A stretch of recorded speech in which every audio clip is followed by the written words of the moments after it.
أما بعد فأعوذ بالله من الشيطان الرجيم إن الصلاة كانت على المؤمنين كتابا موقوتا وقال سيدنا رسول الله صلى الله عليه وسلم من نسي صلاة أو نام عنها فكفارتها أن يصليها إذا ذكرها آمنت بالله صدق الله مولانا العلي العظيم وصدق رسوله النبي الكريم ونحن على ذلك لمن الشاهدين والشاكرين والحمد لله رب العالمين اللهم صل على محمد وعلى آل محمد كما صليت على إبراهيم وعلى آل إبراهيم إنك حميد مجيد اللهم بارك على محمد وعلى آل محمد كما باركت على إبراهيم وعلى آل إبراهيم إنك حميد مجيد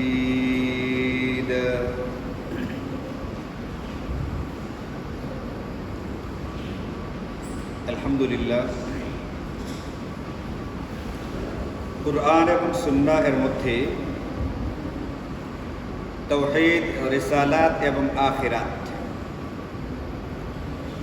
মৌলিক এই তিনটি বিষয়ের পরে সবচেয়ে বেশি এবং সবচেয়ে গুরুত্ব দিয়ে যে বিষয়টার আলোচনা করা হয়েছে সেটা হচ্ছে নামাজ। যেমন কুরআনুল কারীমের শুরুতে, একেবারে শুরুতে আল্লাহ তাআলা বলছেন এই যে কুরআনুল কারীম, এই কুরআনুল কারীম মুত্তাকীদের জন্য পথ প্রদর্শক এবং জান্নাত মুত্তাকীদের জন্য তৈরি করা হয়েছে। এখন মুত্তাকী কারা? যাদেরকে কুরআন পথ দেখায় এবং যাদের জন্য জান্নাতকে তৈরি করা হয়েছে, সেই মুত্তাকী কারা? এদের গুণাগুণ বর্ণনা করতে গিয়ে আল্লাহ তাআলা সূরাতুল বাকারা এর একেবারে শুরুতে, মানে কুরআনুল কারীমের শুরুতে আলোচনা করেছেন এইভাবে, আল্লাযীনা ইউমিনুনা বিল গায়বি ওয়া ইউকিমুনাস সালাহ। মুত্তাকীদের গুণাগুণ বর্ণনা করতে গিয়ে আল্লাহ তাআলা সর্বপ্রথম আলোচনা করেছেন ঈমানের কথা। তো এটা তো আমি আপনাদেরকে আগেই বললাম যে তাওহীদ, রিসালাত এবং আখিরাত এইগুলোর পরে সবচেয়ে গুরুত্ব দিয়ে আলোচনা করা হয়েছে নামাজের কথা। তার মানে এইগুলো সবার আগে, ঈমান, তাওহীদ, আকীদা এটা সবার আগে। আল্লাহ বলছেন আল্লাযীনা ইউমিনুনা বিল গায়ব, যে মুত্তাকীদের জন্য জান্নাত তৈরি করা হয়েছে। মুত্তাকী কারা, তাদের পরিচয়, তাদের বৈশিষ্ট্যটা কি? এক নাম্বার, তাদের ভিতরে ঈমান থাকবে। দুই নাম্বার গুণটাই হচ্ছে ওয়ায়ুকিমুনাস সালাতা, তারা সালাত কায়েম করবে, নামাজ আদায় করবে। আপনারা একটা প্রসিদ্ধ এবং বিখ্যাত হাদিসও শুনেছেন বারবার। এই হাদিসটা, হাদিসের মৌলিক কিতাবগুলোরও শুরুতে এই হাদিসটাকে আনা হয়েছে। হাদিসটি কি? নবীজি সাল্লাল্লাহু আলাইহি ওয়াসাল্লাম ইরশাদ করেন, বুনিয়াল ইসলামু আলা খামসিন শাহাদাতি আল্লা ইলাহা ইল্লাল্লাহ ওয়া আন্না মুহাম্মাদুর রাসূলুল্লাহ ওয়া ইকামুস সালাতি ওয়া ইতাউজ যাকাহ ওয়াল হজ্জ ওয়া সাওম রমাদান। ইসলামের ভিত্তি 5টি স্তম্ভের উপর। তো এক নম্বর তো শাহাদাতু আল্লা ইলাহা ইল্লাল্লাহ, ঈমানের সাক্ষ্য দেওয়া আল্লাহ ছাড়া কোনো মাবুদ নেই এবং নবীজি সাল্লাল্লাহু আলাইহি ওয়াসাল্লাম আল্লাহ তাআলার রাসূল এবং বান্দা, এই কথার সাক্ষ্য দেওয়া, এটা হচ্ছে প্রথম স্তম্ভ, মূল জিনিস। এই হাদিসে পাকের মধ্যে দ্বিতীয় যেটার কথা বলা আছে সেটা হচ্ছে ইকামুস সালাত, নামাজ বা সালাত কায়েম করা, নামাজ পড়তে হবে। এরপরে যাকাতের কথা আছে, হজের কথা আছে, সওমের কথা আছে, এগুলো পড়ে ইমানের পরেই যে জিনিসটাকে আল্লাহ এবং তার রাসূল অগ্রাধিকার দিয়ে আলোচনা করেছেন সেটা হচ্ছে আমাদেরকে মুমিন মুসলমান যারা হবে, আল্লাহর উপরে যারা ঈমান আনবে, পরকালের প্রতি যারা বিশ্বাস স্থাপন করবে, এদের উপরে ঈমানের পরে প্রধান কর্তব্যই হচ্ছে, দায়িত্ব হচ্ছে 5 ওয়াক্ত নামাজ ঠিকঠাক মতো সময়ে আদায় করা। এই কারণে হাদিসে পাকের মধ্যে এটাও আছে, যখন হাসরের ময়দান কায়েম হবে, পৃথিবীর একেবারে শুরু থেকে নিয়ে সর্বশেষ ব্যক্তি পর্যন্ত মুমিন মুসলমান, ধনী গরিব, সাদা কালো নির্বিশেষে সকল মানুষকে আল্লাহ তাআলা পুনরুজ্জীবিত করে হাসরের ময়দানে একত্রিত করবেন। তখন মুসলমানদের যে কোর্টে বিচার চলতে থাকবে, সেই কোর্টের ভিতরে মুসলমানদের যে মামলাগুলো আগে দেখা হবে, এর ভিতরে সর্বপ্রথম যে বিষয়টার কোর্ট পরিচালনা করা হবে, এই বিষয়টা হচ্ছে নামাজের কোর্ট। আউয়ালু মা ইউহাসাবু বিহিল আবদু ইয়াওমাল কিয়ামাতিস সালাত। ব্যক্তির কাছ থেকে, ঈমানদারের কাছ থেকে সর্বপ্রথম যে জিনিসটার হিসাব নেওয়া হবে, এটা হচ্ছে তার জিন্দেগির নামাজের হিসাব। সাবালক হয়ে যাওয়ার পর থেকে মৃত্যু পর্যন্ত দৈনিক তার উপরে 5 ওয়াক্ত ফরজ নামাজ, বিতরের নামাজটা ওয়াজিব সহকারে কিছু সুন্নত নামাজ দেওয়া ছিল, এইগুলোর হিসাব সবার আগে নেওয়া হবে। যার নামাজের হিসাব ঠিকঠাক ধরে নেওয়া হবে, বাকিগুলোর হিসাব ঠিকঠাক। রোজা, যাকাত, হজ ইত্যাদি অন্য যে বিষয়গুলো আছে অনেকটা সহজভাবে ধরে নেওয়া হবে, যেহেতু মূলটা ঠিকঠাক আছে, বাকিগুলো ঠিকঠাক হয়ে আছে। আর যার প্রথম নামাজের হিসাবে গিয়ে হেরফের হবে, গড়বড় হবে, ধরে নেওয়া হবে বাকিগুলোর ভিতরেও গড়বড় আছে। আল্লাহ পাকের পক্ষ থেকে ঈমানের পরে প্রধান যে দায়িত্বটা ছিল, সেটার মধ্যেই যদি অসুবিধা থাকে, হেরফের থাকে, গড়বড় থাকে, স্বাভাবিকভাবে এটা অনুমিত হবে এটা যে তার বাকিগুলোর মধ্যেও গড়বড় রয়ে গেছে। এই জন্যে আমাদের ইসলামী শরীয়তের মধ্যে ঈমানের পরে যদি আমলের কথা বিবেচনা করা হয়, তাহলে সবার আগে সর্বাধিক গুরুত্ব দিয়ে যে বিষয়টা বিবেচনা করতে হবে, এটা হচ্ছে ফরজ নামাজ। এই আলোচনাগুলো আপনাদের জানা আছে। এতক্ষণ যে কথাগুলো বললাম এগুলো আপনাদের জানা আছে, আগেও বিভিন্ন সময় বিভিন্নভাবে জেনেছেন, শুনেছেন, তাই বলেই তো নামাজ পড়তে মসজিদে আসছেন। আমি মূলত আজকে যে বিষয়টা নিয়ে কথা বলতে যাচ্ছি সেটা হচ্ছে, যখন যার উপরে যে ওয়াক্তের নামাজ আদায় করা ফরজ হবে, এইটা তো সে আদায় করবেই, এটা তার জন্য জরুরি, অপরিহার্য। এখানে কোনো রকমের হেরফের করবার কোনো অবকাশ অন্তত কোনো মুমিন মুসলমানের জন্য নেই। কিন্তু যদি কখনো কোনো কারণে, ঘুমের কারণে, ভুলে যাওয়ার কারণে, ক্লান্তির কারণে, গাফিলতির কারণে, উদাসীনতার কারণে যদি কখনো কোনো ব্যক্তির কোনো ওয়াক্তের নামাজ কাজা হয়ে যায়, তখন আমাদের করণীয় কর্তব্যটা কি? মূলত এটা হচ্ছে আমার আলোচনার বিষয়বস্তু। নামাজ পড়ার কথা সময় মতো আল্লাহ তাআলা কুরআনুল কারীমে ইরশাদ করেন, ইন্নাস সালাতা কানাত আলাল মুমিনিনা, মুমিনদের উপরে নামাজকে ফরজ করে দেওয়া হয়েছে মাওকুতান, একটা নির্ধারিত সময়ের মধ্যে। যেমন আজকের ফজরের নামাজ কেউ যদি আদায় করতে চায়, তাহলে ফজরের নামাজ, আজকের ফজরের নামাজ আদায় করার সময় এখন বাকি আছে না চলে গেছে? চলে গেছে। আজকের ফজরের নামাজটা আদায় করবার জন্য একটা সুনির্দিষ্ট সময় ছিল, এটার ভিতরে ফজরের নামাজ আদায় করার কথা। যদি কোনো ব্যক্তি ওই সুনির্দিষ্ট সময়ের মধ্যে আদায় না করে থাকে, তাহলে তার নামাজটা সময় মতো আদায় করা হলো না, এটা কাজা হয়ে গেল। আজকের যে জোহরের নামাজ, আজকে শুক্রবার হিসেবে জোহরের পরিবর্তে জুমার নামাজ, এই জুমার নামাজ পড়বার জন্য একটা নির্ধারিত সময় আছে। আসরের সময়টা শুরু হওয়ার আগ পর্যন্ত একটা সময় আগে দেখবেন ক্যালেন্ডারে দেওয়া আছে, এই কয়টা থেকে আজকের আসর শুরু, অথবা 4:35 বা 37 থেকে আজকের আসরের নামাজের ওয়াক্ত শুরু হবে। আসরের ওয়াক্ত শুরু হওয়ার আগ পর্যন্ত যে সময়টা, এটা হচ্ছে জোহর বা জুমার নামাজ আদায় করার সময়।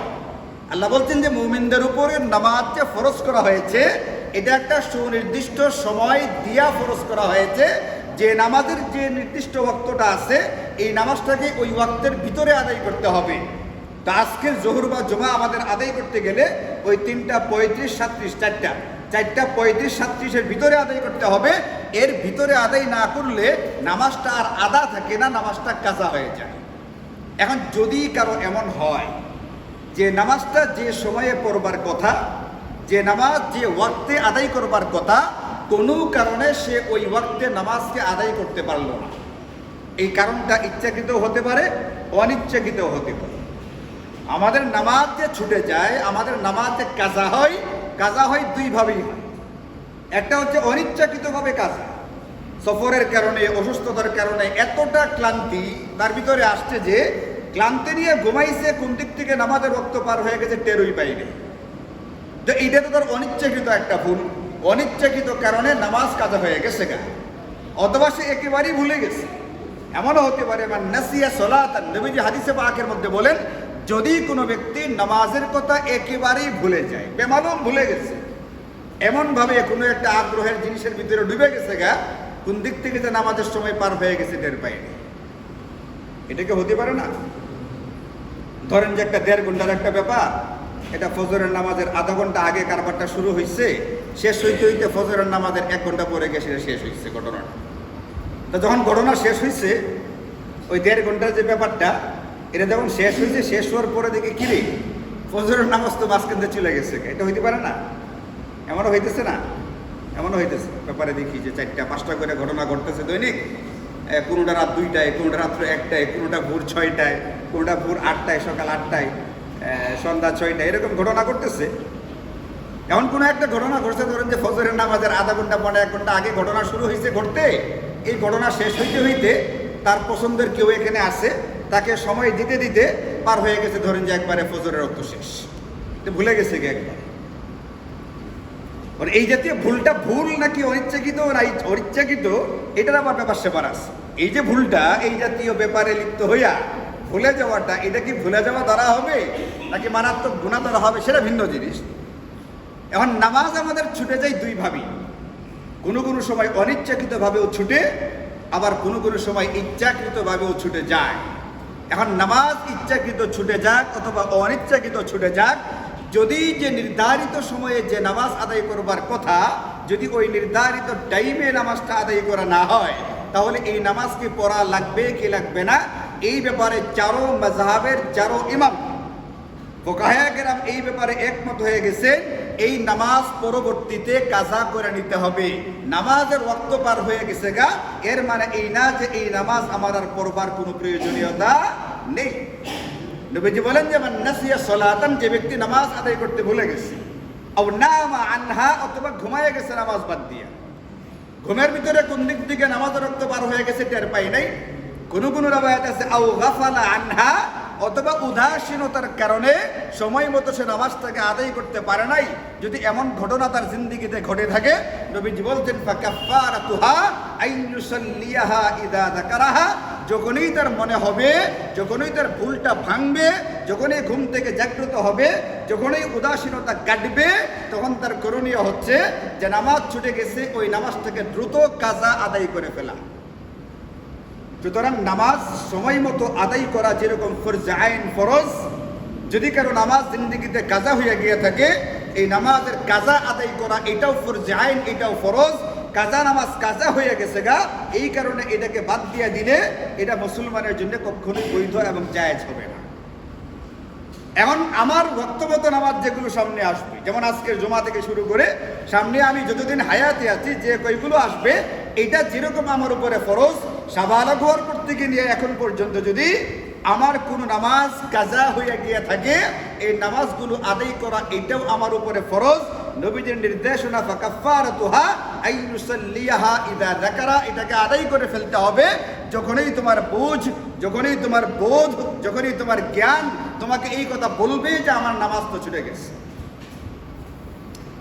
হাদিসে পাকের মধ্যে আছে, একবার এক নারী সাহাবী নবীজি সাল্লাল্লাহু আলাইহি ওয়াসাল্লামের কাছে আসে, আয়েশা মাসআলা জিজ্ঞেস করছে। নবীজির কাছে আয়েশা মাসআলা জিজ্ঞেস করতেছেন ইয়া রাসূলুল্লাহ, আমার আম্মা একটা মান্নত করেছিলেন তিনি হজ আদায় করবেন, কিন্তু মান্নত পূরণ করবার আগে তিনি ইন্তেকাল করে ফেলছেন।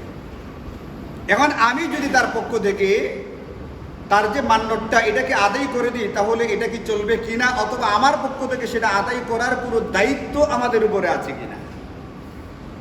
এই মাসালা নবীজির কাছে জিজ্ঞেস করবার জন্য একজন নারী সাহাবী আসছেন। জিন্দগিতে এই 23 বছরের জিন্দগিতে একবারই নবীজির সাথে এমন ঘটনা ঘটছে এটা না, ভুরি বার ঘটছে।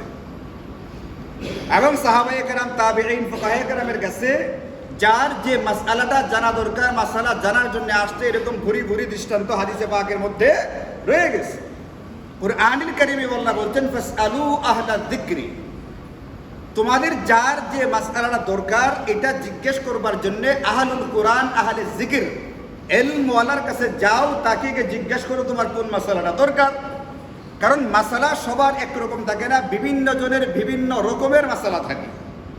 এখন এখান থেকে বয়ান করতে গেলে নামাজের মাসালা যদি একটা করে শুরু থেকে বর্ণনা করা হয়, তাহলে এই নামাজের মাসালা অনেকগুলো এরকম আছে যে বলতে বলতে সপ্তাহকে সপ্তাহ পার হবে, নামাজের বয়ান বা নামাজের মাসালা বর্ণনা করা শেষ হবে না। আবার সব মাসালা সবার জন্য প্রয়োজনও পড়ে না। কার কোনটা প্রয়োজন ওইটা ওই ব্যক্তির জানা আছে। ব্যক্তি তার নিজের অবস্থা অনুযায়ী নিজের মাসালাটা জিজ্ঞেস করে নেবে। এই কারণে কুরআনে জিজ্ঞেস করবার জন্য আদেশ করা আছে।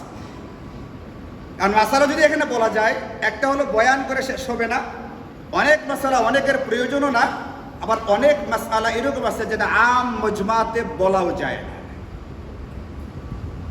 এখন যদি জিজ্ঞেস করা হয় ওদের গোসল ফরজ হয় কোন কোন কারণে, এখন এখানে বাবা আর ছেলে একসাথে মজমায় বসা আছে, একেবারে বৃদ্ধ থেকে শুরু করে বাচ্চা পর্যন্ত মসজিদের আজ আম মজমায়, মাহফিলের আম মজমায় বসা আছে। মামা আর ভাইগনা একসাথে বসা আসে, চাচা আর ভাতিজা একসাথে বসা। এখানে কিছু কিছু মাসআলা এমন থাকে যে মাসআলাগুলো আম মজমাতে বলবার মতো থাকে না, আর কিছু মাসআলা এতটাই জটিল থাকে যে আম মজমাতে এই মাসআলাটা বলা নিষেধ। কারণ বুঝতে গিয়া ভুল বুঝতে পারে, ভুল বুঝতে গিয়ে ফিতনা তৈরি হতে পারে। এই জন্য জটিল মাসআলা যেটা বুঝবার মতো সক্ষমতা মজমার সবার নেই, সেখানে এই জটিল মাসআলা বলাটাই শরীয়তে নিষেধ। এই জন্য মাসালা যেটা আছে এটা জিজ্ঞেস করে নিতে হয়, এটা আম মজমাতে বলা যায় না। এই জন্য তাবলিগ জামাতের সাথীরা বলতে আলাদা একটা দল, আলাদা একটা ফেরকা, তাই না? নাকি আমরা সবাই আসলে তাবলিগ? সবাই তাবলিগ। কেউ ঠিকঠাক মতো দায়িত্বটা পালন করছি, কেউ করছি না, মূলত সবাই তাবলিগ। এই তাবলিগের কাজ আমার আপনার উপরে জিম্মাদারি। আমি এখানে তাবলিগের সাথীরা বলতে বোঝাচ্ছি যারা নাকি নিয়মিত কাজটা করছে, যারা দায়িত্বটা পালন করতেছে। এদের ভিতরে দেখবেন 6টা বিষয়ের উপরে আলোচনা করতে গিয়া একটা বিষয়ে আলোচনা করে ইলম, কোরআন এবং সুন্নাহর ইলম নিয়ে আলোচনা করতে গিয়া এই আলোচনার শেষ পর্যায়ে এই কথাটা বলে যে ভাই আমরা ফাজাইলে ইলম যেটা এটা মজমাতে বৈশা শুনবো, তালিমের হালকাতে বৈশা শুনবো। ফাজাইল যেগুলো আছে, নামাজ পড়লে লাভটা কি, না পড়লে ক্ষতিটা কি, রোজা রাখলে লাভটা কি, না রাখলে ক্ষতিটা কি, হজ আদায় করলে লাভটা কি, না করলে ক্ষতিটা কি। লাভ, ফাজাইল মানে লাভ, মানে আমি কোনো আমল করলে আমলের লাভটা কি, কোনো গুনাহ থেকে নিজেকে বাঁচাইতে পারলে গুনাহ থেকে বাঁচাবার লাভটা কি, এটাকে বলে ফাজাইল। এখন এই যে আমাদের সাধারণ সাথীরা যে কথাটা বলে যে ফাজাইলে ইলম যেটা, ইলমের লাভ যেটা, আমলের লাভ যেটা, ফাজাইলে আমাল, ফাজাইলে আমাল মানে তো আমল যেগুলো করি আমরা, নামাজ, রোজা, হজ, যাকাত, দান, খায়রাত ইত্যাদি, এগুলো বলে আমল। আমলের লাভ যেটা এটা তালিমের হালকায়, আর মাসাইলে ইলম যেটা এটা কার কাছে? হক্কানি উলামায়ে কেরামের কাছে গিয়ে জিজ্ঞেস করে জেনে নিতে হবে। কেন? এখানে যেরকম তালিমের হালকায় তালিম হয়, এখানে কি মাসালা বলা যায় না? না, মাসালা বলা যায় না। ওই যে আগে বললাম কেন যায় না, অনেক মাসালা সবার বুঝে আসবে না, অনেক মাসআলা অনেকের প্রয়োজন নাই, অনেক মাসলা সবার সামনে বলবার মতো পরিবেশ পরিস্থিতি থাকে না। এই জন্য সব মাসআলা আম মজবার ভিতরে বলা যায় না। বলা যায় না বলেই মুরব্বীরা এটা বলে দিয়েছেন, আমাদেরকে শিখাই দিয়েছেন এইটা। ফাজাইলটা শিখবা তো সাধারণ হালকায় বসে, মাসাইলটা শিখবা যার যে মাসআলা প্রয়োজন তুমি আলেমের কাছে যাও, গিয়া তার কাছ থেকে জিজ্ঞেস করে নাও। কোত্থেকে নিছেন? ওই যে সাহাবী নবীদের কাছে গেছেন, গিয়া জিজ্ঞেস করতেছেন, ইয়া রাসূলুল্লাহ আমার আম্মার উপরে একটা হজ করা মান্যত ছিল, মান্যতের কারণে ওয়াজিব হয়ে গেছিল, মান্যত পূরণ করতে পারেন নাই, এর আগেই তিনি ইন্তেকাল করে গেছেন। এখন আমরা সন্তান আমরা যারা ওয়ারিসিন, আমাদের উপরে আমাদের মায়ের জন্য কোনো কিছু করার দায়িত্ব কর্তব্য আছে কিনা?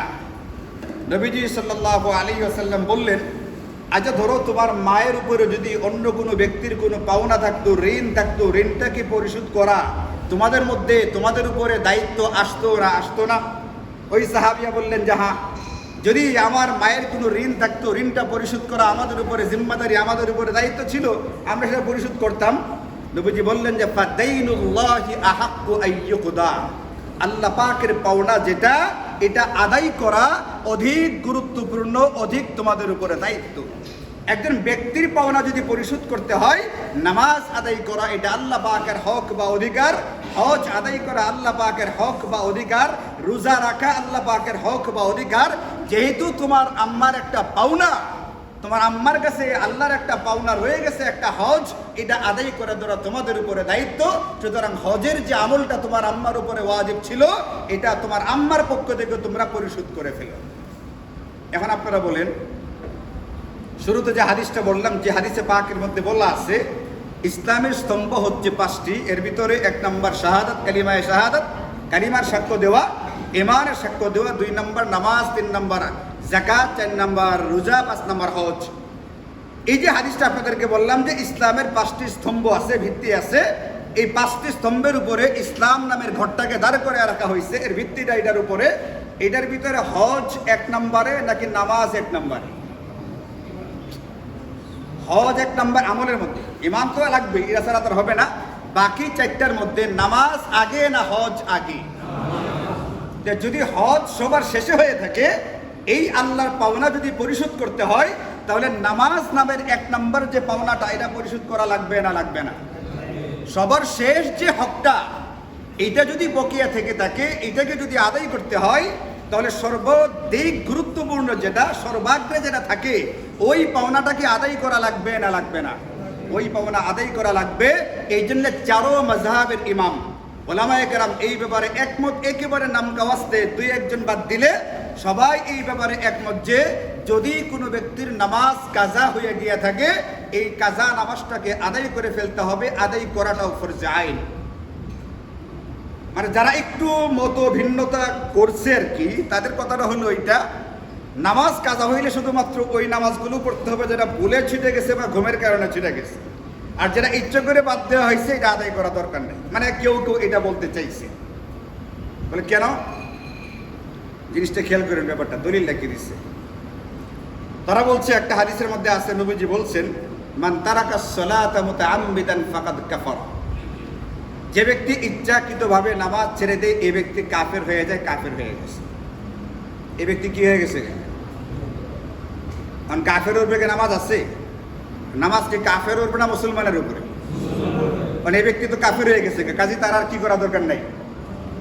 আর 2 নম্বর, এই ব্যক্তি যদি এখন আবার মুসলমান হয় কালিমা পইরা, তাহলে তাদের কথা হলো, এটা হাদিসের মধ্যে আছে, ইন্নাল ইসলামা ইয়াহদিমু মা কানা ক্বাবলাহু, কোন ব্যক্তি যদি নতুন করে কালিমা পড়ে মুসলমান হয়, তাহলে মুসলমান কালিমা পড়ে হওয়ার কারণে তার অতীতের সমস্ত গুনাহগুলো মাফ হয়ে যায়। আপনি তো সুবহানাল্লাহ কইছে, বুঝলেন না? কিন্তু এখন যারা বলছে ইচ্ছাকৃতভাবে নামাজ ছেড়ে দিলে কাজা করা লাগবে না, তারা বলতেছে এই ব্যক্তি যখন কালিমা পড়ে মুসলমান হয়েছে, তা আগে যে নামাজটা পড়ছে না সব মাফ হয়ে গেছে। এর মানে কি ফলাফল দাঁড়াতে বুঝছেন আপনারা? লাদেনকে বুঝছি বলি, বুঝেন না? বুঝাইলি, শেষ করে এই কথাটা। তাদের কথা অনুযায়ী নামাজ ছেড়ে দেওয়ার কারণে কাফের, এরপরে যখন কালিমা পড়ে আবার মুসলমান হয়েছে, মুসলমান হওয়ার কারণে অতীতের সমস্ত গুনাহ মাফ হয়ে গেছে। এই কথাটাকে যদি মেনে নেওয়া যায়, এটাকে যদি মেনে নেওয়া হয়, তাহলে অসুবিধা হবে এইটা, প্রত্যেক ব্যক্তি সারাদিন 5 ওয়াক্ত নামাজ ছেড়ে দেবে। মনে করেন যে ফজরের সময় ফজর একটা পড়ে নেয়, কাফের হয়ে গেছে গা। জুম্মার নামাজের সময় হয়েছে, এখন জুম্মার নামাজ পড়বে, মনটা চাইতেছে, কালিমা পড়ে মসজিদে বসে, মুসলমান হয়ে গেছে। তাহলে ফজরের নামাজের গুনাহ কি? আবার জোহরের সময় যে জোহরের নামাজ পড়লো না, এই ব্যক্তি কাফের হয়ে গেছে গা। আসরের সময় আবার কালিমা পড়লে জোহরের নামাজ না পড়ার গুনাহ কি হয়ে গেছে গা? মাফ হয়ে গেছে গা। আবার আসরের সময় আসরের নামাজ পড়ে নেই, কাফের হয়ে গেছে গা। মাগরিবের সময় গেছে কালিমা পড়ে আবার মুসলমান হয়েছে, আসরের গুনাহ কি হয়ে গেছে গা? তাইলে তো 5 ওয়াক্ত নামাজের পরে নামাজ আদায় না কইরা 5 ওয়াক্ত নামাজের ওয়াক্তরা পার হয়ে যাওয়ার পরে নতুন করে কি পড়লে খালি হবে কালিমাটা। আর যদি আপনার কাছে গ্যারেন্টি থাকে যে না আজকে আপনি মারা যাচ্ছেন না বা 7 দিন আপনি মারা যাবেন না, তাহলে 7 দিন করে একবারে কালিমাটা পড়বেন, গত 7 দিনের গুনাহ খাতে একবারে কি হয়ে গেল, একবারে মাফ হয়ে গেল। অথবা এই পর্যন্ত যারা জিন্দিগিতে কোনোদিন নামাজ পড়ে নাই, সাবালাক হওয়ার পর থেকে সে তো এতদিন কাফের ছিল, এখন কালিমাটা পড়ে খালি মুসলমান হবে, তার অতীতের সমস্ত নামাজের গুনাহ খেয়ে গেছে। এটা ব্যাপারটা কি এরকম? নবীজির হাদিসের কথাটার অর্থটা কি যে ইসলাম কবুল করার তার আগের গুনাহ মাফ হয়ে যায়? এটা হচ্ছে একজন ব্যক্তি এতদিন পর্যন্ত অমুসলিম ছিল, হিন্দু ছিল, বৌদ্ধ ছিল, খ্রিস্টান ছিল, এতদিন সে অমুসলিম ছিল। অমুসলিম থাকবার কারণে তার উপরে নামাজ ফরজই ছিল না। অমুসলিমের উপরে নামাজ কি হয় না? ফরজই হয় না, তার উপরে নামাজ ফরজই ছিল না। কাজেই সে নামাজ কাজা করবে কি? তার উপরে নামাজ তো ফরজ হয় নাই। এখন যদি সেই ব্যক্তি 60-70 বছরও কালিমা পড়ে নতুন করে যদি নতুন মুসলমান হয়, তাহলে অতীতের 60-70 বছরের কুফরির সমস্ত গুনাহগুলো কি হয়ে যায়? মাফ হয়ে যায়। এটা এখানে বলা উদ্দেশ্য। আর তারা বলতেছে নামাজ ছেড়ে দিলে কাফের হয়ে যায়, কাফের হয়ে যাওয়ার পরে যখন আবার কালিমা পড়ে তাহলে আগের গুনাহগুলো মাফ হয়ে যায়। এটা এখানে বলা উদ্দেশ্য না যে একজন ব্যক্তি মুসলমান হওয়ার পরে নামাজ তার উপরে ফরজ, আর নামাজ পড়তেছে না, কালিমা পড়ার কারণে সব মাফ হয়ে যাইতেছে। ভুলভাল।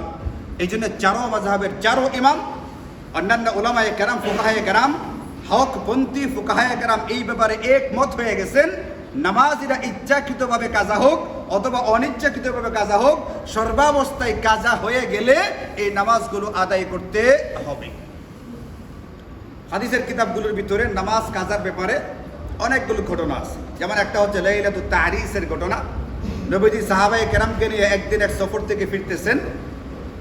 শেষ রাত্রিতে সাহাবায়ে কেরাম অভিযোগ করলেন যে ইয়া রাসূলুল্লাহ, আমাদের বড় ক্লান্তি লাগতেছে, কষ্ট হইতেছে, একটু বিশ্রাম দরকার। নবীজি বললেন যে সফর বিরতি দাও, যাত্রা বিরতি দেওয়া হলো। শেষ রাত্রিতে তখন ফজরের রক্ত হয় নাই, সবাই যেহেতু ক্লান্ত শ্রান্ত, এখন সবাই এখানে বিশ্রাম করতে গেলেই ঘুমায় পড়বে। এই জন্য নবীজি হযরতে বিলাল রাদিয়াল্লাহু আনহুকে জাগ্রত থাকার দায়িত্ব দিলেন, তুমি সজাগ থাকো, বাকিরা সব ঘুমায় পড়তেছি আমরা। ফজরের যখন ওয়াক্ত হবে, নামাজের সময় হবে, তুমি আমাদেরকে যে জাগ্রত করে দিবে, ডাক দিয়া দিবা। আর হযরতে বেলালও তো ক্লান্ত, তিনিও তো সফর করছেন। সব সাহাবী যখন ঘুমায় গেছেন, ইনি ক্লান্ত শান্ত বসে বসে উনিও ঘুমায় গিয়ে একবারে শুয়ে ঘুমায় বসছেন। এদিকে সকালবেলায় যখন সূর্য মামা সবার চোখের মধ্যে টর্চ লাইট মারতে শুরু করছে। মামা আবার কেমনে টর্চ লাইট ধরে? মানে যখন সবার চোখের মধ্যে কি লাগতে শুরু করছে? সূর্যের আলো লাগতে শুরু করছে, সবাই ঘুম থেকে জাগ্রত হয়েছেন। আচ্ছা বলেন, যখন সূর্য উদিত হওয়ার পরে ঘুম থেকে জাগ্রত হয়েছেন, ফজরের ওয়াক্ত আছে না গেছে? নবীজি সবাইকে জাগ্রত করলেন, জাগ্রত করে বললেন চলো সামনে একটু আগে যাই, এই জায়গাটা পরিবর্তন করি, এখানে আমাদের নামাজ কাজা হয়ে গেছে গা। এই জায়গাটা পরিবর্তন করে সামনে বুতহান নামে একটা জায়গাতে গেলেন। ওইখানে গিয়ে জামাতের সাথে সকল সাহাবীদেরকে নিয়ে নবীজি নামাজ আদায় করলেন। এটাকে আদা না কাজা? এটাকে ওয়াক্ত মতো আদায় হলো নাকি কাজা করা হলো? তাহলে কাজা নামাজ লাগবে না কেন? খন্দকের যুদ্ধের ব্যস্ততার কারণে বেশ কয়েক ওয়াক্ত নামাজ কাজা হয়ে গেছে, যুদ্ধের ব্যস্ততার কারণে। তুমুল যুদ্ধ চলতেছে, এখন নামাজ কাজা হয়ে যাওয়ার পরে মাগরিবের যখন ওয়াক্ত হয়েছে, তখন নবীজি আগে যে নামাজ কাজা হয়েছে আসরের নামাজ, এটা আগে সাহাবীদেরকে নিয়ে আদায় করছেন, এরপরে মাগরিবের অর্থে মাগরিবেরটা আদায় করছেন। তাহলে আসরের নামাজ যে আগে পড়ে নিলেন সূর্য ডুবার পরে আসর পড়লে এটাকে আদা হয়েছে না কাজা হয়েছে? কাজা হয়েছে। এরকম ভুরি ভুরি ঘটনা নবীজির জিন্দেগিতে দেখানো হয়েছে। যদি কোনো কারণে নামাজ ইচ্ছাকৃত হোক অনিচ্ছাকৃত হোক, যদি কাজা হয়ে যায় এটাকে কাজা করতে হবে, না করবার কোনো সুযোগ নাই।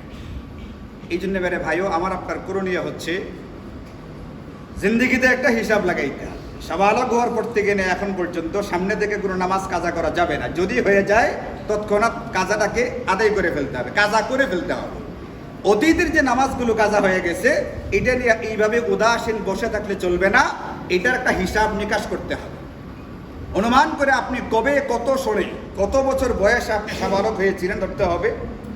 আপনি তখন থেকে নিয়ে মোটামুটি শুরুর দিকে কয় বছর পর্যন্ত নামাজ পড়েন নাই, বা পড়লে আনুমানিক গড়ে গিয়ে কয় ওয়াক্ত পড়ছেন, কয় ওয়াক্ত ছাড়ছেন, আমার একটা হিসাব লাগাইতে হবে। একদিনে কয় ওয়াক্ত? 6 ওয়াক্ত। 5 ওয়াক্ত ফরজ নামাজ, 1 ওয়াক্ত ভিতর ওয়াজিব, এই 6 ওয়াক্ত নামাজ। তাহলে একদিনে 6 অক্ত, এক সপ্তাহে, এক বছরে কয় দিন? এক বছরে 365 দিন। এইভাবেই আপনি 10 বছরের নামাজ না পড়লে 365 দিয়া 10কে পূরণ দিবেন, দেয়া তারপরে এটাকে আবার 6 দিয়ে পূরণ দিতে হবে। এইভাবে আমার জিন্দেগিতে আনুমানিক বললাম 10, 15, 20, 25 যাই হোক না কেন, একটা হিসাব নিকাশ করে বের করে ফেলতে হবে যে আমার জিন্দেগিতে কি পরিমাণ নামাজ বকেয়া আছে, কাজা আছে। এটা আল্লাহর পাওনা আমার কাছে। দুনিয়ার কোনো মানুষের পাওনা যেরকম গুরুত্ব দিয়ে আদায় করার চেষ্টা করি, যারা গুরুত্ব দেয়, কোনো কাছে গুরুত্ব না দেওয়াটাই স্বভাব বানায় ফেলছে। এরকম আজীব লোকও দেখছে, হাজার হাজার লাখ লাখ টাকা ঋণ নিয়ে ঘুরতেছে, তার কোনো চিন্তা নাই, কোনো রকমের অসুবিধা নাই। আমাদের চেয়ে আরও টেনশন মুক্ত অবস্থায় ঘুরতেছে, যার কোনো ঋণ নাই, যার কাছে কোনো পাওনাদার নাই, তার চেয়ে নিশ্চিন্তে ঘুরতেছে, এরকমটাও আছে। কিন্তু যারা ঋণ থাকলে মনে করে একটা বোঝা বা অসুবিধা, এরা মানুষের ঋণগুলো যেরকম গুরুত্ব দিয়ে আদায় করে, আল্লাহ পাকের ঋণটাকেও গুরুত্ব দিয়ে আদায় করার জন্যে একটা হিসাব করতে হবে। আমার জিন্দেগিতে কত ওয়াক্তের নামাজ কাজা রয়ে গেছে? হাজার হাজার হতে পারে, শত শত হতে পারে, কারো নাও থাকতে পারে, আরও বেশি কমও হতে পারে। সোজা কথা, যার যে ওয়াক্ত রয়ে গেছে এটা হিসাব বের করে এটাকে এখন থেকে আদায় করার চেষ্টা করতে হবে। নিষিদ্ধ যে সময়গুলো আছে, 3টা নিষিদ্ধ সময় বাদ দিয়া আপনি অন্য যে কোনো সময় কাজা নামাজ পড়তে পারেন। ফুকাহায়ে কেরাম এটাও লিখছেন, নবীজি যেহেতু হাদিসে পাকের মধ্যে বলছেন যখনই তোমার বোধ ফিরবে তখনই তুমি কাজাটা পড়বে, এই জন্যে ওয়াহেতুক এটাকে বিলম্ব করা এটাও একটা গুনাহ। যত দ্রুত সম্ভব, যত বেশি পরিমাণে সম্ভব কাজা নামাজগুলো আদায় করতে হবে। এখন আপনি যেটা করতে পারেন, প্রতি ওয়াক্তে কিছু কিছু নামাজ পড়বেন। কেউ কেউ এভাবে পড়ার পরামর্শ দিচ্ছে, ফজরের সময় আপনি 1-2 দিন আগের 1-2 দিন ফজরের কাজা করেন, জোহরের সময় আপনি আগের 2-1টা জোহর আদায় করেন, আসরের সময় আগের 2-4টা আসর আদায় করেন, মাগরিবের সময় আগের 2-4টা মাগরিবও পড়েন, আজকেরটা পড়ার পরে আপনি পড়ে ফেলেন আর 2-3টা মাগরিব, এসার সময় এসার, 1-2টা 3টা 4টা না পারলে অন্তত প্রতি ওয়াক্তে একটা করে আদায় করুন। আল্লাহর কাছে বলেন যে আল্লাহ, আমি আমার কাজাগুলো আদা করতে শুরু করছি, কাজাগুলো আদায় করতেছি, আমাকে সময় দাও, সুযোগ দাও, আমি আস্তে আস্তে সবগুলো আদায় করে ফেলার চেষ্টা করব। আপনি যদি এরকম একটা দৃঢ় ইচ্ছা নিয়ে আদায় করতে শুরু করেন, আল্লাহ পাক হয় আপনাকে সুযোগ দিবেন, আর নতুবা আল্লাহ পাক তখন কি আল্লাহ পাকের আর রহমানের রহিমের আজুজ্য আপনার উপরে হবে আয়াতে। আল্লাহ পাক দয়াশীল, মাফ করে দিতে পারেন। যেহেতু সে পড়তে চাচ্ছিল কিন্তু তার ইচ্ছাটাই নেই, সে জীবনে শুরুই করে নাই, তার মনের মধ্যে কোনো ইচ্ছা নাই, এর বেলায় আল্লাহ পাক আর রহমানের রহিম নাও হতে পারে, তার বেলায় এই দয়াটার প্রযোজ্য নাও হতে পারে। আর আমি দেখাইতে শুরু করলে আল্লাহ পাকের যে রহমান, যে রহমান, এটার দয়া তিনি আমাদের উপরে দেখাইতে পারেন। এই কারণে এখন থেকে যত বেশি পরিমাণে সম্ভব, যত দ্রুত সম্ভব এই কাজাগুলোকে পড়ে ফেলার চেষ্টা করতে হবে। পড়তে পড়তে পড়তে পড়তে এক সময় যদি আপনি মনে করেন যে না, আমার সময় শেষ দিকে চলে আসছে, কিন্তু আমি যে হিসাবটা করছিলাম এখন আমার নামাজগুলো আদায় করে শেষ হয় নাই, কাজা নামাজ বহু রয়ে গেছে, এখন কি করা হবে? এই ক্ষেত্রে ইসলাম বলছে আপনি মারা যাওয়ার আগে আপনি ওসিয়ত করে রেখে যাবেন আপনার সন্তানদেরকে, ওয়ারিসদেরকে, আমার সম্পদ থেকে আমার নামাজগুলোর ফিদিয়া আদায় করে দিবা। এটা আপনার উপরে ওসিয়ত করা জিম্মাদারি, দায়িত্ব আপনার উপরে ওয়াজিব। ওয়ারিসদের দায়িত্ব হচ্ছে মারা যাওয়ার পরে, ব্যক্তি মারা যাওয়ার পরে তার সম্পত্তির 1/3 থেকে 1/3 সম্পত্তি দিয়া যে পরিমাণ ফিদিয়া দেওয়া যায় এই পরিমাণ ফিদিয়া দিবে। এর মধ্যে নামাজ বকিয়া শেষ হয়ে গেলে শেষ, আর যদি এর পরেও নামাজ থাকে তাহলে এটা ওয়ারিসটা পরে নিজেদের সম্পদ থেকে পরিশোধ করতে হবে। আর যদি মনে করে আমার বাবার আমার উপরে এহসান আছে, অনেক খরচ করছে, আমি আমার বাবার ঋণটাও পরিশোধ করি, তার নামাজের ফিদিয়াটা, রোজার ফিদিয়াটা দিয়ে দিই, দেওয়ার চেষ্টা করবে, এটা সন্তানদের কর্তব্য, উচিত। কিন্তু 1/3 ভিতরে দেওয়াটা ওয়াজিব, দিতেই হবে। এইভাবে যাদের নামাজ পড়ার চেষ্টা করতে হবে, প্রথমেই ফিদিয়া দিলে হবে না। ফিদিয়ার প্রশ্ন আসবে যখন সে নামাজ আদায় করতে একেবারেই অক্ষম বা অপারগ, আর সময় নাই অথবা শারীরিকভাবে নামাজ আদায় করার মতো অবস্থা নেই, তখন ফিদিয়ার প্রশ্ন। সুস্থ সবল এখনো কাজা আদায় করতে পারবে, এমত অবস্থায় ফিদিয়া দিলে কিন্তু ফিদিয়া আদায় হবে না, খেয়াল রাখবেন। শেষ মুহূর্তে গিয়ে ওসিয়ত করবেন। এমন কেউ ওসিয়ত করতে পারে নাই, তার আগে মারা গেছে, তাহলেও সন্তানদের উচিত তার বাবাকে, তার মাকে, তার পূর্বপুরুষ যারা ছিল, তার যারা আত্মীয় স্বজন, এদেরকে ঋণ মুক্ত করা, তাদের ফিদিয়াগুলো আদায় করে দেওয়া, এটা আত্মীয়দের উপরে একটা কর্তব্যের মধ্যে পড়ে। ফিদিয়া কত দিবেন? 1 ওয়াক্ত নামাজের ফিদিয়া হচ্ছে একটা ফিতরা। গত রমজানে আমরা ফেতরা দিয়েছিলাম, ফেতরা সর্বনিম্নটা কত ছিল? 100। তো সর্বনিম্ন যদি 100 টাকা হয়ে থাকে, 1 ওয়াক্ত নামাজের ফিদিয়া হলো 100 টাকা, তাহলে একদিন কত টাকা হবে? 600 টাকা হবে। 5 ওয়াক্ত ফরজ নামাজ আর বেতের নামাজের জন্য একদিনের ফিদিয়া হবে 600 টাকা সর্বনিম্ন। এটা কিন্তু সর্বনিম্নটা বলছি, ফেতরা কিন্তু উপরেরও একটা ছিল। এইভাবে আপনার একদিনের ফেতরা 600 টাকা, এইভাবে হিসাব করে করে যে পরিমাণ বকেয়া ছিল সেইগুলো আদায় করে দেওয়ার চেষ্টা করতে হবে। এই জন্য ব্যক্তি মারা যাওয়ার পরে তার সম্পত্তি কিভাবে ব্যয় করতে হবে এই ব্যাপারে শরীয়তে নির্দেশনা দেওয়া আছে। মৃত ব্যক্তির ত্যায্য সম্পদ থেকে 1 নম্বর তার কাফন দাফনের খরচ করতে হবে, 2 নম্বর তার ঋণ পরিশোধ করতে হবে, 3 নম্বর তার ওসিয়ত বৈধ থেকে থাকলে এবং ঋণ পরিশোধ করবার পরে বৈধ যদি কোনো ওসিয়ত থাকে তাহলে সম্পদ থেকে বৈধ ওসিয়ত পূরণ করবে। এরপরে সম্পত্তি ওয়ারিসদের মধ্যে বন্টন হবে। মাঝে মধ্যে পেপার পত্রিকা দিকে কয়েকদিন আগেও দেখলাম, বাবা মারা যাওয়ার পরে বাবার লাশ এখনো জমিনের উপরে আছে, সন্তানরা বলছে আগে সম্পত্তি ভাগ বাটোয়ারা হবে, এরপরে বাবার লাশ কি করা হবে? দাফন করা। মালিক ইয়াউমিদ্দিন কামা তাদিনু তুদানু, যে যেমনটা করবে, যে যেমনটা গড়ে রেখে যাবে সন্তানদেরকে, ওই সন্তান ওই মৃত বাবার সাথে ওই আচরণটাই করবে। এই জন্য ইসলাম বলছে মসজিদ মাদ্রাসায় দান করা, এটা যেরকম সাদাকায়ে জারিয়া, সন্তানটাকে সুসন্তান বানাও, সন্তানটাকে দিনদার বানাও। এই দিনদার বানানো এটাও একটা গুরুত্বপূর্ণ সাদাকায়ে জারিয়া। তোমার মসজিদে 1 লাখ টাকা, এই মসজিদ ভেঙে যাওয়ার পরে নাও থাকতে পারে, সন্তানটাকে সুসন্তান বানায় গেছো, 70, 80, 90 বছর বাঁচবে। আর তোমার দিয়ে যাওয়া এলেম অনুযায়ী সে যদি তার সন্তানদেরকে গড়ে, মানে তোমার নাতিরাও যদি এই টাইপের হয়, এরা যদি আবার তাদের পরবর্তী নসলকে যদি এরকমভাবে দিনদার বানায় রাখা যায়, তারা যে আমলগুলো করতে থাকবে তোমার আমল নামায় পৌঁছতে থাকবে। এটা মাল্টিমিডিয়া যে ব্যবসা বাণিজ্য আছে ওটার মতো, এটা আসতেই থাকবে, এটার কোনো শেষ নাই। এই জন্য সন্তানদেরকে সুসন্তান বানাইলে এই সন্তান সবার আগে বাবার দাফনের চিন্তা করবে, তার ঋণ পরিশোধের চিন্তা করবে, তার বৈধ ওসিয়তের চিন্তা করবে, এরপরে সম্পত্তির বন্টন। আর তারা যারা সিরিয়ালে 4 নম্বরে, 1 নম্বর দাফন, 2 নম্বর ঋণ পরিশোধ, 3 নম্বর বৈধ ওসিয়ত, 4 নম্বরে সম্পত্তি বন্টন, যারা 4 নম্বর তারা সেটা আগে চাইতেছে, তারা বলতেছে আগে সম্পত্তি বন্টন হবে, এরপরে বাবার দাফন হবে। কেন? যে যেমনটা করে সেরকমটা হবে। এই জন্য মেরে ভাইও নামাজের ফিদিয়া, যারা মারা গেছে আমাদের এখনই ফিদিয়া দিলে হবে না। আর যদি কেউ মনে করি যে না আমার সময় একবারে শেষ, আমি আর পাইতেছি না, আসর আগে কারবার করবে, তাহলে তো ওসিয়ত করবি। আর এমনটা না হইলে নামাজ আদায় করবে, আর যাদের বাকি আছে ফিদিয়াগুলো আস্তে আস্তে দেওয়ার চেষ্টা করবে। এক্ষেত্রে একটা গুরুত্বপূর্ণ মাসালা হচ্ছে, নামাজ একজনেরটা আরেকজনে আদায় করে দিলে হবে না। আপনি যদি চিন্তা করেন যে 100 টাকা দিয়ে দেন, আমি নিজে 4 রাকাত নামাজ পড়ালে আমার আব্বার পক্ষ থেকে, আপনার আব্বার পক্ষ থেকে নফল 4 রাকাত আদায় হবে, 4 রাকাতের সওয়াব পাবে, কিন্তু আপনার আব্বার কিন্তু 1 ওয়াক্ত নামাজও কি হবে না? আদায় হবে না। আল্লাহ তাআলা আমাদেরকে এগুলো বুঝার, আমল করবার তৌফিক দান করুন। ওয়া আখিরু দাওয়ানা আলহামদুলিল্লাহি রাব্বিল আলামিন।